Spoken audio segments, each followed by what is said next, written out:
Reasons of Faith deals with the evidence of our faith. Why we believe, what we believe. Ito ang programang walang pinapanigan, ngunit mayroong tinitindigan. We don't take side, we take stand. Mula sa Reasons of Faith Media Ministries Studio, Manila, Philippines. Narito si Brother Melvin Sarmiento para sa Reasons of Faith Live. Isang mapagpalang araw ng linggo ang muling ipinapaabot ng programang Reasons of Faith sa lahat po ng ating mga ginigiliw na taga-subaybay. Kumusta na po kayo? Sana'y nasa mabuti kayong kalagayan sa tulong at biyaya ng ating Panginoong Diyos. Kahapon kayo inyong naalala sa ating pinaksa na may kinalaman sa the realization of the New World Order. Binigay po natin ang lahat ng mga pwede ninyong makitang mga documents. Although napakarami pa ho yun. Napakarami ho akong mga documents pagdating sa bagay na yan. Kasi ang ROF, hindi ho yan mahilig sa puro salita na walang pinapakita. At ang ROF, tandaan ninyo, lalo na sa mga ibang linya ng ating tagapanood, pero pinasasalamatan ko at nanonood pa rin kayo kahit iba yung linya ninyo. Hindi ho kami rito opinionated. Kasi ang opinion ho, walang standard po yan. Pag sinabi yung opinion, pangsanglibutan lang yan, walang standard.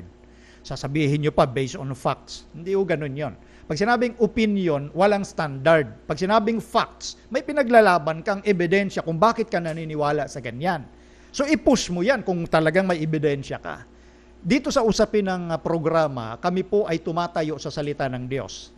At sa Spirit of Prophecy, sinasabi doon, none but those who have fortified the mind with the truths of the Bible will stand through the last great conflict. Maliwanag na sinasabi yun sa Great Controversy, page 593. Sila lamang na pinatitibay ang isipan sa salita ng Diyos, sila lang ang tatayo sa huling araw ng dakilang tunggalian. Tandaan nyo yan mga viewers, no? Huwag kayong magpauto, huwag kayong magpalinlang sa mga tinatawag na political correctness na opinion ko lang ito. No! When it comes to religious matters, hindi po dapat opinion ang pinaiiral, kundi kung anong sinabi ng Panginoon. Thus saith the Lord. Pero yun nga ang aking ikinalulungkot, hindi na huyan ang prinsipyo ng marami sa ating mga mananampalataya. Lahat ng sinasabi namin dito sa usapin na pinag-uusapan, meron kami pinapakitang katunayan. Alright? So kami rito ay meron pinapaniwalaan. Wala ko kami pinapanigan. Kahit sabihin kasama kita, pero kung wala sa Biblia o Spirit of Prophecy ang sinasabi mo at puro lamang galing sa bibig mo, at galing sa bibig ng kapwa-tao natin, hindi ho namin tinatanggap yan. So, dapat maging malinaw po sa inyo yan. Ano ho? At huwag kayong masasaktan. Kung iba ho ang tayo namin dito, sasabihin ko kung ano yung sinasabi ng Bible at ng Spirit of Prophecy. Ganun lamang ho yun Okay? So, ngayon ito, babalikan ko muli yung sinabi ng ating propetisa sa Testimonies, Volume 4, page 485. The aim of the great rebel has ever been to justify himself and to prove the divine government responsible for the rebellion. To this end, he has bent all the power of his giant intellect. He has worked deliberately and systematically and with marvelous success, leading vast multitudes to accept his version of the great controversy, which has been so long in progress. So ang tinutukoy nga po dito si Satan. Gagamitin niyang lahat ng kanyang kapangyarihan, yung kanyang higanting intellect para pangunahang dayain ang higit na nakararami, lubhang karamihan, vast multitude. For thousands of years, this chief of conspiracy has palmed off falsehood for truth, but the time has now come when the rebellion is to be finally defeated, and the history and character of Satan disclosed. In his last great effort to dethrone Christ, destroy his people, and take possession of the city of God, the arch-deceiver has been fully unmasked. Sa loob ng 1,000 taon, itong chief of conspiracy, ito yung pinakapuno ng sabuatan. Therefore, merong nangyayaring sabuatan sa sanglibutan. Huwag mong palilitawin ng mga nagdudunong-dunungan na ang conspiracy daw, yan yung mga pagsasalita ng negatibo sa mga taong gumagawa ng solusyon. Sobrang talino naman nag-isip nun. Pagsabuatan, literally, ang nangunguna dyan si Satan at ang Diyos hindi magpapabaya sa kanyang bayan para ipakita yung mga sabuatang nagaganap. Yan ang mahirap pag puro sa bibig lang ng tao nang gagaling kasi yung sinasabi at hindi yung sinasabi mismo ng Panginoon, lalo na dito sa Spirit of Prophecy. Merong si Satanas na ginagamit na mga kasabwat para yung kanyang panukala na kontrolin ang tao sa mundo ay magaganap. No? Maliwanag dito na ang dadayain ni Satanas buong mundo. Yun ang sinasabi sa Apokalipsis 12:9. Paano niya madaya ang buong mundo? Therefore, gagamit siya psychological warfare at gagamitin niya systematically. Kaya nga pinakita ko sa inyo kahapon kung ano yung sistemang ginagawa ng sanglibutan. So, kung susundan natin yung argumento, na ang ibig daw sabihin ng conspiracy, yun daw yung pagbibintang doon sa mga taong gumagawa ng solusyon. So sa mga kapatid pala na gano'n ang isipan, puring-puri talaga sila kay Pope Francis kasi siya nangungunang gumagawa ng solusyon eh. Ayaw pang diretsuhin nyo na lang. Na pumupuri na kayo ngayon sa Papa sa Roma, gano'n lang yan. Kung ganyan, sinusundan ko lang ang inyong argument eh. Ngayon, may binasa tayo kahapon, na kapag pinag-usapan yung chief of conspiracy na si Satan nga, meron siyang gagamitin at yung frontman nga niya, frontman is none other than the papacy. Ngayon, merong champion ang papacy na ginamit matapos nga na lumitaw noon ng Reformation at talagang bumagsak yung kanilang, kumbaga yung kanilang katanyagan ng papacy dahil dito sa Protestantism na pinangunahan ni Martin Luther. Ngayon, ang nangyari, naglabas sila ngayon ng pinakagagamitin nila at binanggit sa Great Controversy, page 234-235.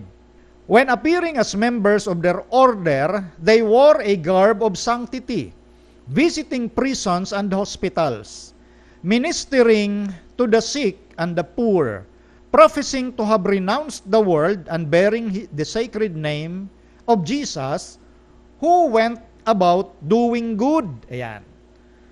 Etong grupo na ito na pinangalanlan ni Ellen White na ginamit ng frontman, pinaka-champion of all the champions of popery, eto ay nagbibihis ng garb of sanctity. Ibig sabihin yung damit ng kabanalan. Tandaan natin ang babala ng Panginoong Hesus sa Matthew chapter 15. Mag-ingat kayo doon sa mga lobo na nagdadamit tupa. Yun po ang tinutukoy dito naman ni Ellen White. Natural mismo, para makapandaya ka, alangan namang demonyo ang dating mo. Natural, pag nandaya ka, talagang gusto mong dayain ang mga Kristiyano. Therefore, nagpapanggap ka ng Kristiyano, kaya nga nagdadamit sila ng kabanalan. Dinadalaw nila yung mga bilangguan, mga may sakit. Di ba ang gandang gawain yon? Gawain ni Kristo actually yan. Pero ginagawa na rin itong mga mapandaya, nitong mga kakotsaba ng conspirator na si Satan. At dala-dala di umano nila ang pangalan ni Jesus at sinasabi nila, tinatalikdan na nila ang sanglibutan sa makatuwid, magandang solusyon ang ginagawa nila para sa mga taong nahihirapan. So yung mga kapatid na nag-iisip, again, na sinasabi nila, yung issue ng conspiracy theory, yan ay pagbibintang lamang sa mga taong gumagawa ng solusyon. Itong grupo na ito gumagawa ng solusyon. I-worship nyo po sila. Ayan ang dapat nating maintindihan Minsan kasi, kadalasan, ang ginagamit lang natin, puro bibig. Magbasa kayo ng Bible at Spirit of Prophecy kung nangyayari nga yan o hindi. May nagaganap na sabuatan para makontrol ang sanglibutan. Yun ang katotohanan dyan. Kaya lang, natural, mas pipiliin ng iba na magbulag-bulagan o kundi magmukhang walang alam dahil ayaw nilang matutuho talaga. Ganun yun.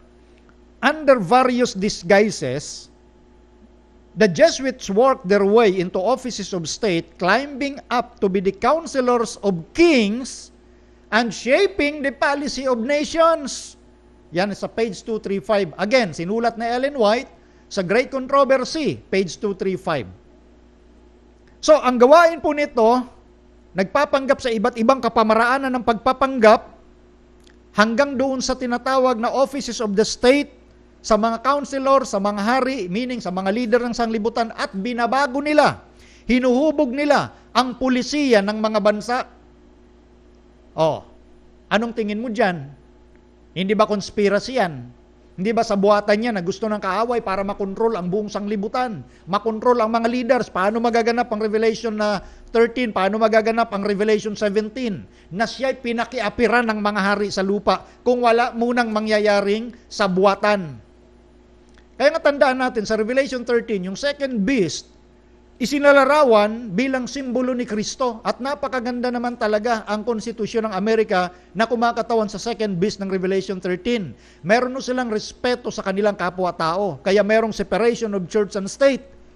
Pero dahil may panukala ang first beast, para mabago, dahil ang larawan ng first beast, it is an abnormal combination of church and state.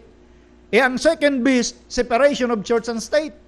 So paano nila magawa na maihubog ayon sa kanilang modelo, yung modelo at prinsipyo ng mga gobyerno na hiwalay ang relihiyon at gobyerno, church and state? Paano nila maibalik yung kanilang gusto?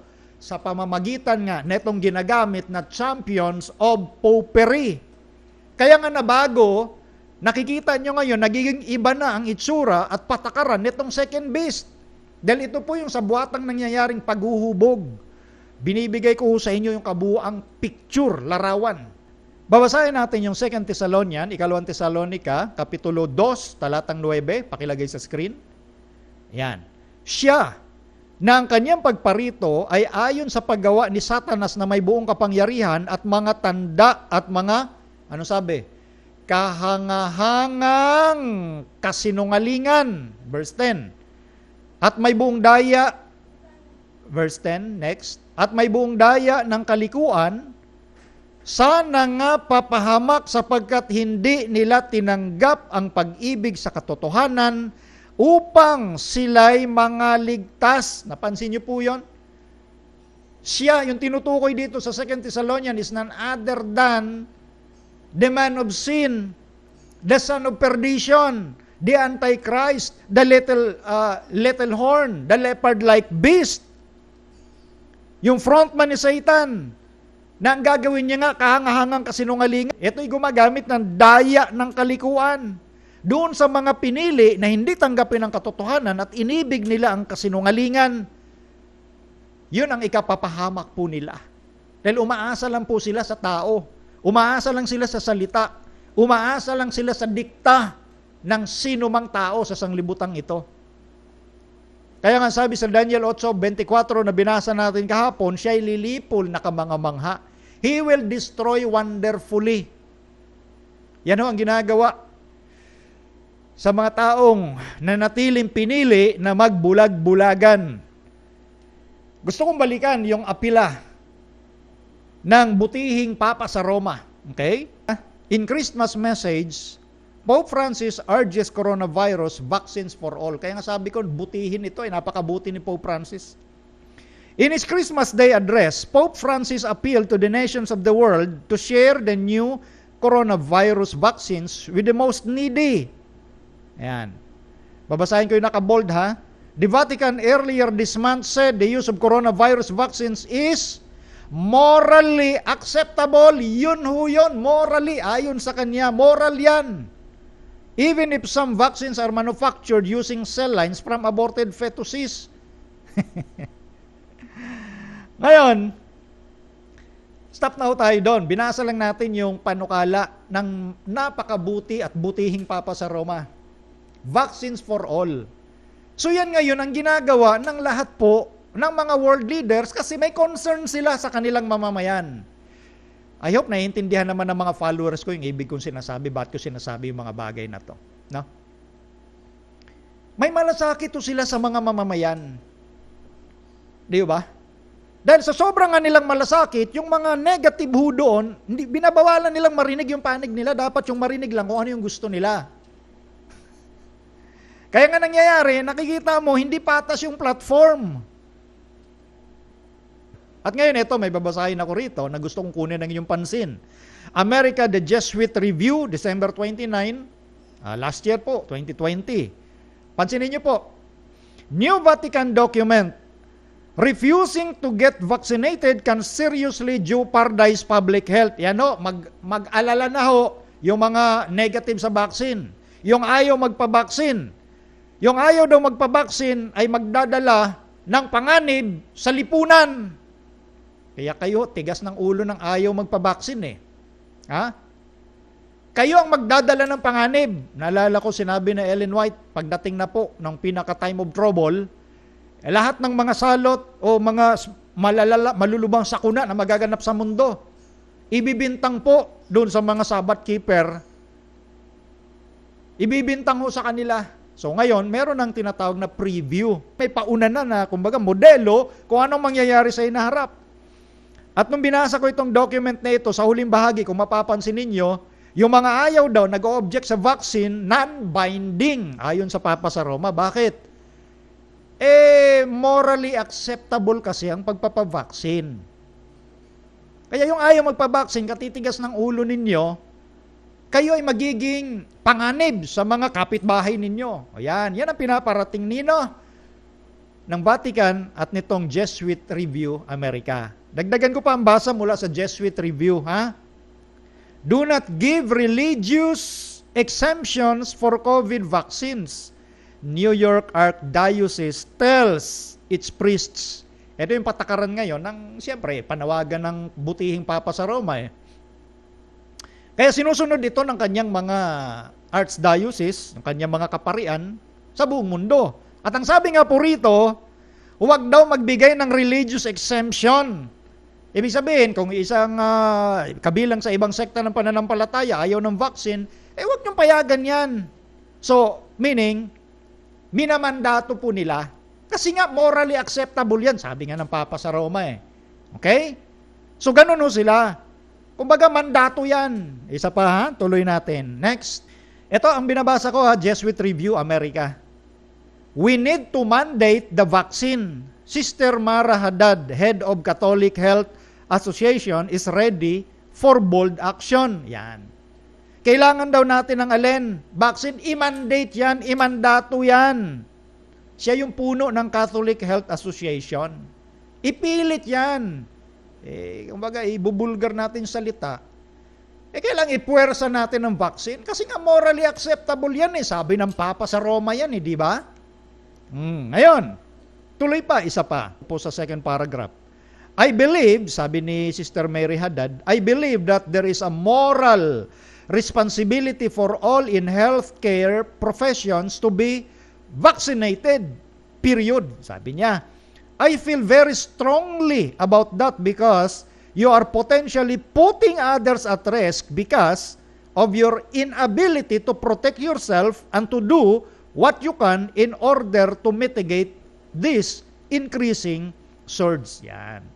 Kasi nga morally acceptable yan. Magiging panganib ka sa iyong lipunang ginagalawan pag hindi ka nagpabaksin. So dapat imandato yan. Yan. So malinaw na po sa inyo ha. Yung talagang sinasabi na isang direksyon ho ang ginagawa ho ng lahat. Ay syempre, Papa sa Roma yan nagsalita. Natural, susundin ng mga world leaders yan. No? May napansin ho ako rito alam nyo, sa mga kapatid, no? Ito, sa mga kapatid naman. Matapos kong sabihin kung sino talaga yung gustong-gusto at talaga dapat sundin yan. Galing yan sa Papa sa Roma eh. Sundin lahat, kaya nga yung mga world leaders, sinusunod yan eh. Kagalang-galang yun, bakit hindi susundin? Di ba? O ngayon, mayroong mga video na lumalabas na pinapakita sa mga kapatid ang isang explanation. Pero hindi ko natutumbukin yon. Alam na ng mga kapatid kung anong ibig kong sabihin dito. At ito sabi ko nga po sa inyo, sinasabi ko yung mga bagay na ito sa programa, hindi para labanan ng church. Hindi ko kalaban ng church. Sinasabi ko yung mga bagay na ito bilang pagtutol sa iilang ng mga nagsasabi regarding sa issue na pinag-uusapan. Sabi kasi, ito daw ang pinalalabas nila stand. Anyway, ang dami ko ng video rito. Paulit-ulit ko nang sinasabi ito. Kaya lang, syempre, dahil may mga kapatid, bago lang nakinig, iulitin ko ng konti. Konti lang. At kung gusto nyo yung mapanood yung buo kong pagdidetalye na tinanggal ko na rin sa Facebook at doon na lang sa magme-message sa akin na humihingi noon, padala nyo email nyo at yan nga ang ginagawa ng ibang followers, ipa-forward ko po sa inyo para malaman ninyo at magamit din ninyo ang isipan nyo with evidence, hindi lang basta-basta nagpapaniwala, kung ano yung nakikita ko sa bagay na yan. No? Kasi paulit-ulit siya nasabi, stand ng church. Official position. Anong church? Anong church yun? Kaya ngayon ang sabi ko, sino ba nagsabi niyan? Di ba mga iilang leaders lang yan? Pag sinabi ko kasing stand, yan po ay may kinalaman sa nature ng church kapag nagkaroon ng tinatawag na General Conference in Session. Supposedly 2020 pa yun. Wala. Hindi nga natuloy-tuloy dahil nga sa pandemic. So naglabas na lang ng mga posisyon ng mga ilang leaders, pero hindi yan pinagpasyahan sa buong mundo. Ngayon, sabi ng iba, legit naman yung tanong nila, bakit ba hihintayin yung GC in session ito, emergency na? Yan nga yung punto. Nagpapaniwala na ang marami na emergency nga. Di ba? Yan ang sinasabi natin noon pa na kapag mahilig ho tayo ng kapapanood, kapapakinig ng mga mainstream media, magaling ho sila sa psychological approach, lalo na kung gagamitin ang salitang fear or pagtakot. Takot. Kapag ang tao po ay na-instill yung takot sa kanila, madali na hong mapapaniwala yan. O ngayon, balik tayo dun sa punto. Ba't pahihintayin ito? Delikado na, may nangyayari na. Tingnan nyo ha, alalahanin nyo yung nangyari kay Haring Saul. May tatalakayin ko rin ho yan sa mas malawak na pamaraan. Nung time na yon, emergency rin ang pangangailangan ni Haring Saul. Siya po nilusob ng mga kalaban. At si Propetang Samuel, ang sabi kay Saul, intayin mo ako dyan dahil sabi ng Diyos, sabi nino, sabi ng Diyos, ayon kay Propetang Samuel, sabi ng Diyos, maghahain muna. Maghahain ako dyan, mag-o-offering, and then malalaman mo ang kalooban ng Diyos. Sa madaling salita, ang pangako ng Diyos, victory para kay Haring Saul, kahit sino pang mga kalaban na yan. So ngayon, ito. Ang tagal bago bumalik si Propetang Samuel. Emergency na takot na nga yung mga tauhan ni Saul hindi pa agad bumabalik si Propetang Samuel para maghain. Emergency ang pangyayari. Siguro kung yung mga kapatid ngayon nabuhay nung panahong yon, gagawin din nila yung gagawin ni Haring Saul. Tanong, ano yung ginawa ni Haring Saul? Naghain. Sa sobrang inip niya, siya na mismo naghain sa Diyos. Ibawal yon mga kapatid. Sa Biblia ho, ang pwede lang mag-offering is none other than the priest. Pari lang ho, saserdote lang na pinili ng Diyos. Ang hari walang karapatang maghain. Kaso emergency na, hihintayin pa ba? Si Propetang Samuel, emergency na, nandyan na yung kalaban. Yan ang sinasabi ko. Kung itong mga kapatid na nabuhay ngayon sa panahon natin, na ganyan din ang paniniwala at sinasabi, na nabuhay sa panahon ni Haring Saul, kasama din po sila na mapaparusahan ng Panginoon. At si Saul nga, nakita yung galit ng Panginoon sa kanya. At doon nga, dineclare ni Propetang Samuel na mula sa Diyos na hindi ka na pwedeng maging hari. The presumption of Saul. Mayroong tinatawag na presumptuous sin sa banal na kasulatan. Yun yung pagkakaakala. Dahil siya ay umaasa sa sariling dunong, umaasa sa sariling karunungan, emergency na. Sino bang nagsabing emergency yan? Yun muna ang dapat itakel. Sino may sabi niyan? Kaya maglabas na tayo ng declaration na ito ay tayo ng church. Kaya nga wala tayong stand as a whole. Yan ang sinasabi, pinapaliwanag sa inyo sa video. At ang sabi doon, pag tinake nyo yan, di ko na babanggitin ho, pag tinake nyo yan, parang bantay yan sa inyong katawan para walang makapasok na magnanakaw. Yung magnanakaw, ang tinutukoy virus. Diba? Parang ang ganda Kailangan maunahan may bantay sa loob ng katawan mo para pagdating ng magnanakaw, hindi siya makapasok. Tanong, doon ba sa mga nag-take, hindi sila uli, hindi ba sila kinapitan ng magnanakaw? Speaking of virus, di ba ang dami ngayon na nag-take pero sila'y pinasukan pa rin? So kapag sinundan ang mga ganong paliwanag, ibig sabihin palpak yung bantay. Medyo nahirapan lang ako mag-explain ng diretso. Sundan nyo na lang ang pinaparating ko sa inyo kasi iniingatan natin yung program natin. So palpak yung bantay kasi sabi niya bantay daw yun sa loob natin yung mga naglagay ng bantay pinasukan pa rin. Nagkaroon pa rin. Kaya nga hindi sila pwedeng mag-relax. Dapat meron din silang ganyan at meron silang ganyan. Kasi pwede pa rin silang pasukan kahit may bantay na sila. So kung susundan mo yung argumento, lumalabas, siya na rin ang may sabi, palpak yung bantay, palpak ho. Kasi napasukan pa rin kahit may bantay na. Sana ho, pag nag-discuss ho kayo, may talino, may wisdom. Hindi yung nahuhuli kayo sa sarili ninyong mga bibig. Di ba? Tumatayo na nga tayo sa neutral. Magbabasa rin ako ng discourage. Ini-encourage daw, ang church daw may tayo. Ano ang tayo? Ini-encourage. Okay? May tayo, yan ang tayo, ini-encourage. Tayo ba yung encourage?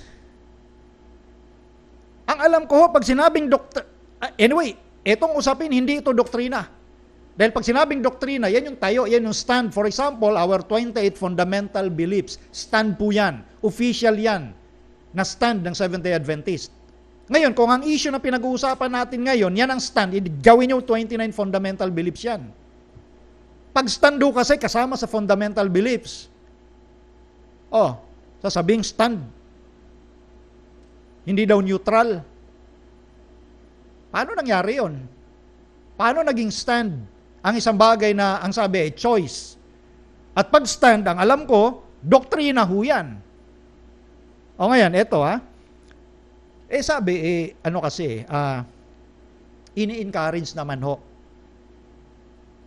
Okay na sana Kung maging patas lang ho nakikita natin dito yung bias Tingnan nyo kung bakit. Eto, magbabasa naman ako ng kabilang banda.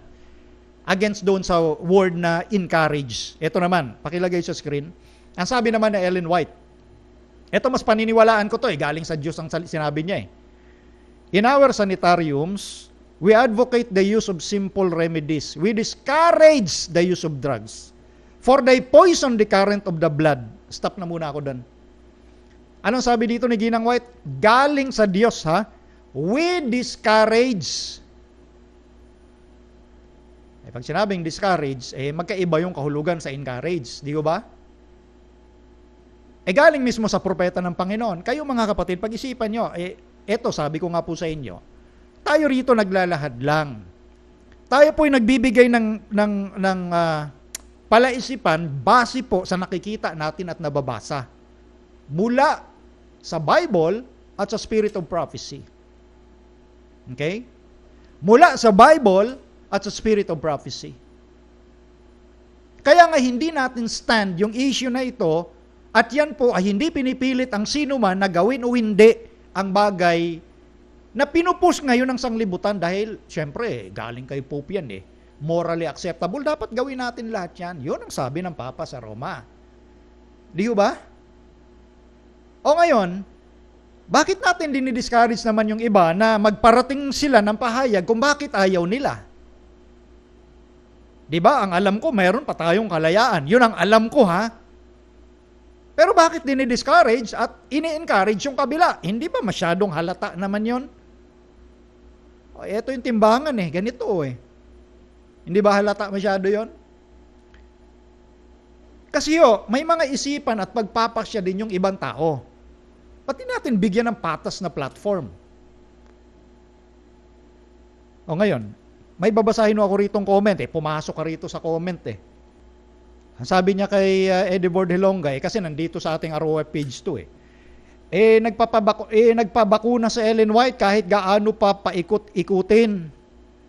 Ang desisyon na hindi mabakunahan ay hindi dapat makita bilang dogma o doktrina ng Seventh-day Adventist Church. Napansin niyo ito mga kapatid kung gaano ka hindi pareho sa timbangan? Ako personally, wala ho akong kumbaga, naniniwala ako ang tao may kanya-kanyang karapatan lahat na mag-decide sa bawat sarili nila. At yan po ay karapatang bigay ng Panginoon. Tandaan niyo po yan. Bigay ng Panginoon. Yung free choice, alam ko ganun pa rin.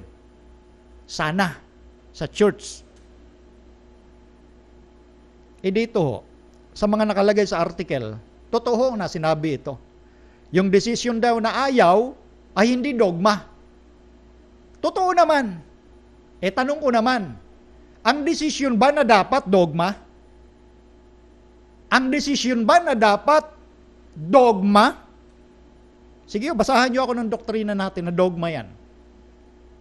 Bakit sa kabilang banda lang diniin na ang ayaw ay hindi dogma? Totoo naman yun Ang ayaw, hindi ang dogma ng church. Pero tanong, yung gusto ba, dogma ng church? Yung dapat ba, dogma ng church? Nagbibigay ho tayo ng isipan, nag-iisip lang ho tayo rito. O ngayon, dito ako nakuha dito sa unang bahagi. Sabi ko, matagal ko na tinalakay ito eh. Inanalyze nating mabuti ito ayon sa Bible at Spirit of Prophecy. Sa Ellen White daw, nagpabakuna. Kahit ano pang paikot-ikot daw. Saan mo nabasa yon? Sa writings ni Ellen White? O sa bibig ng ibang tao katulad ni Robinson? Sa mga bagong nakinig, bibigyan ko kayo ng konting backgrounder ha. Kasi natalakay ko na to. Sa mga gustong humingi ng video ko, send nyo yung email nyo, padala ko po sa inyo. Yung si Robinson ho, yun yung pinagkunan nila ng pangungusap na sa Ellen White ay nag-take nga. At in-encourage niya pa yung ibang mga kapatid na mag-take. Sino may sabi? Robinson. O ngayon, sino ngayon ang nagpapaikot-ikot? Saan sa writings na Ellen White na may sinulat siya regarding sa issue na ito? Galing kay Ellen White? Wala ho. Lahat yan galing kay Robinson at may nabanggit si William White na anak na Ellen White. Alam niyo kung anong sabi ni Robinson noong February 1915? July namatay si Ellen White. So February, March, April, May, June. 4 months ang lumipas namatay si Ellen White. May letter si Robinson, meron tayo niyan. Noong 1915, sabi niya, may nagtanong ika sa akin regarding sa issue ng serum at vaccination. Tinanong ko si Ginang White at wala siyang sinabi tungkol sa bagay na yan. Walang sinabi si Ellen White. Ganon din ang sinabi ni William White. Wala siyang naalalang sinabi o sinulat man lang ng kanyang nanay. So balik tayo kay Robinson. Wala daw sinabi si Ellen White regarding sa issue ng vaccination nung tinanong niya. O ngayon, lumipas siyempre namatay na after 4 months, namatay na si Ellen White. Ngayon, lumipas ang 16 na taon, 1931, sumulat uli si Robinson at yan na nga ang nakalagay dyan sa mga link nila, sa mga articles na pinapadala sa mga iglesia po natin. Quoted, at yun ay nakalagay din sa Selected Messages, Book 2, page 303. Yung quotation na yon na si Ellen White daw ay nag-take at suportado niya yon. O ngayon, sino ngayon ang nagpapaikot-ikot? Tanong ko ho yan ha. Kasi sabi ko matagal ko nang tinalakay ho ito eh. Kaso siyempre yung iba ngayon lang nakapakinig, yung iba siguro bagong gising bilang pumasok dito sa atin. Yan. So kaya yung nagsasabi nagpapaikot-ikot, sino kaya? Kami rito straight lang, straight to the point. Sa facts. Saan yung facts na sinabi na ni Ellen White na I was ganito and I support ganito? Pasensya na, hindi ko talaga mabanggit minsan ng diretso. Nag-iingat to tayo. Ha? Nagbibigay lang tayo ng pailisipan. Ang alam ko pa rin kasi talaga, meron tayong freedom, meron tayong liberty. May free choice tayo. Pero wag nyo maliitin yung aming intelligence naman, pambira. Kahit mga maliliit kaming tao, hindi nyo kami pwedeng maliitin ang aming isipan. Wag nyo kaming masyadong maliitin. Kami pa pala yung nagpaikot-ikot eh. At hindi naman natin doktrina itong usapin o issue ngayon eh. Ang ayaw ko lang dito, minamaliit mo yung aming isipan. Na mag-isip ang bawat kapatid at diktahan kung ano yung gusto nilang isipin at gawin. O ngayon, maghanap po kayo ng mga article na si Ellen White mismo nagsabi na ganito nga, tumanggap ako niyan at lahat dapat ganyan. Sige, bigyan ninyo ako. At hindi na ako magsasalita sa bagay na yan. Di ba? Ganun lang. Huwag yung puro galing sa bibig ng tao. Nagsasalita ako sa pangkalahatan. Tayo naman, ayoko yung tipong sinabi kasi nung iba, kaya ito, paniwalaan nyo kasi sabi niya eh. Diretso tayo dun sa facts. Hindi porkit sinabi ng taong yon. Ngayon, yan nga yung, anyway, mahaba ang pagtalakay ko dyan sa mga video na na-discuss ko na. Yung inconsistency ng writings ni Robinson, yun ang aking kine-question dyan. Inconsistency. O ngayon, maglalabas lang kayo ng mga ganyan declaration, papaniwalain yon church na gano'n na nga. Okay lang maniwala sila. Desisyon naman ng tao yan eh. Ako dito, nagsasabi lang ako doon sa mga nagtatanong kung ano ho yung alam ko. Ganun ho yun. Ganun ho yun mga kapatid. Ngayon, eto, i-reiterate ko po yung mga galing sa article na yun, pare-pareho yun eh. Binabaliwala lang yung dulo eh. Ang sabi rito sa Trans-European Division News Network na pinagkunan din nung si Robinson ang nagsabi, sa dulo nun, ito, kinat ko itong dulo eh. We reiterate The decision to be immunized or not is the choice of each individual and should be taken in consultation with one's healthcare provider. Personal research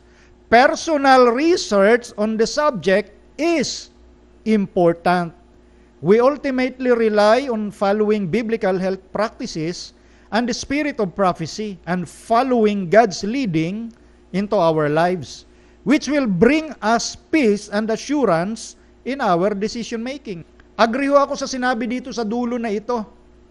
Kaya nga ni-reiterate nila Ibig sabihin, inuulit nila ng kung sino man naglabas ng mga article regarding kay Robinson, nakalagay din doon, nakalagay din yung tungkol sa mga sinabi ng ilang scholar sa Biblical Research Institute. Kaya hindi po ako huli sa balita. Napakaganda itong sinabi sa dulo. Inuulit nila na yung desisyon daw, kung gusto mo yun o hindi, ay choice of each individual.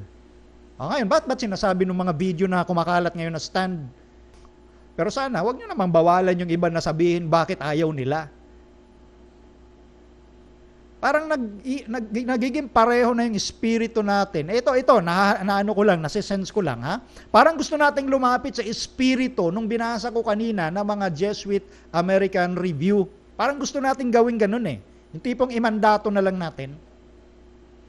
Kasi bawal magsalita yung ayaw At ang ginagamit na dahilan, yung mga naniniwala daw na kapatid na ang mark of the beast ay yun. Hindi ho yun ang paniniwala Siguro may ibang nagsasabi dyan, pero hindi ho yun ang position ko ng mga ayaw dun sa bagay na yon. Hindi dahil naniniwala sila na mark of the beast yun. Wrong. Huwag niyong gamitin na masyadong napakababaw naman yung ganong dahilan na may nagsasabi kasi na ang paniwala ng mga kapatid, mark of the beast yan. Baka merong ilan lang, pero hindi ho ganun ang paniniwala personally, lalo na ng ROF. Hindi yun Kaya personal So paano nyo sasabihin? Paano mangyayari na stand ang isang choice?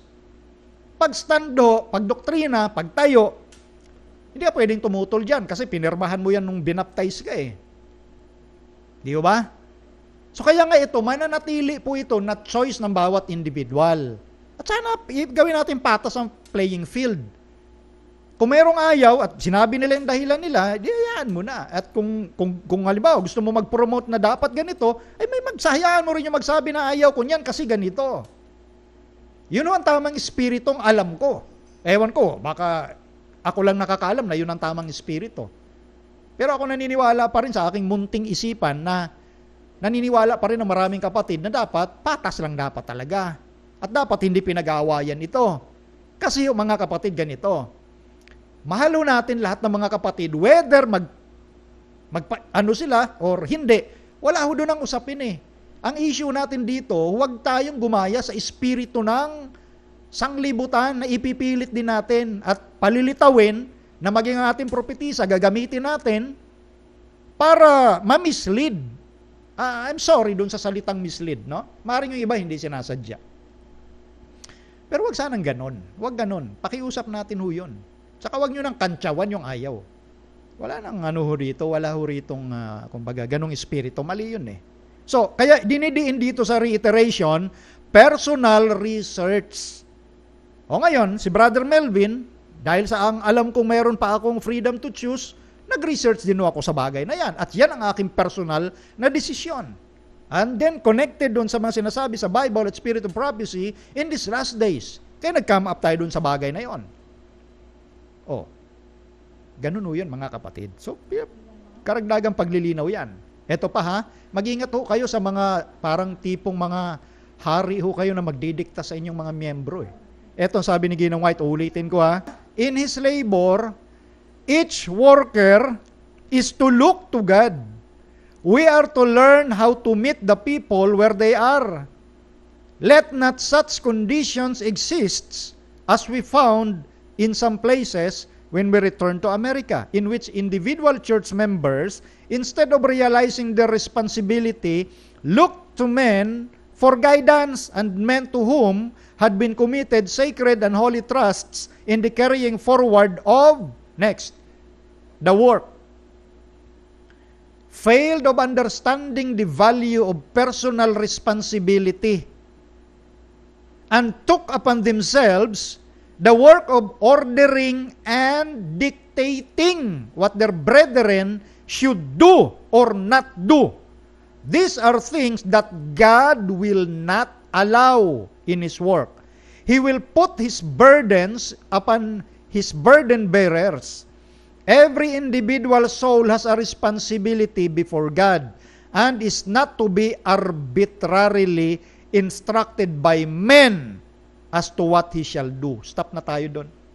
Napansin nyo, binabalik tanawan ko lang ha, kinakalimutan na rin ba natin ito? Hindi ho kalooban ng Diyos na diktahan natin yung ating mga kapatid kung anong gusto nilang gawin o hindi. Yung iba naman kasi mga kapatid, umaasa lang din sa sasabihin ng taong leader. Ayun ang problem mo eh. Itong sinasabi natin dito, nasa context po ito na hindi natin doktrina yan. Either sa dalawa, whether pro or con, di natin doktrina yan. So wala ho akong nilalabag ho rito sa ating church. Sinasabi ko lang yung ating mga karapatan na bigay ng Diyos. Sana maisip natin yun na huwag tayo mga diktador. Mas gagamit pa tayo ng ilang statements para papaniwalain at maliitin yung kakayanan ng kapatid na mag-isip. Huwag ho tayo magmaliit ng ating mga kapatid, no? Huwag tayo mga commercial evangelism ang ginagamit natin. Ito yung karugtong kanina. What he shall say and where he shall go. We are not to put confidence in the counsel of men and assent to all they shall say unless we have evidence that they are under the influence of the Spirit of God. Di ba ganun yun? Hindi tayo nagbibigay ng confidence sa mga tao. Maliban na makita natin may Espiritu ng Diyos. Gusto kong makita yun sa mga leader, yung may Espiritu ng Panginoon. Hindi yung sayaw ng sayaw sa galaw ng sanglibutan.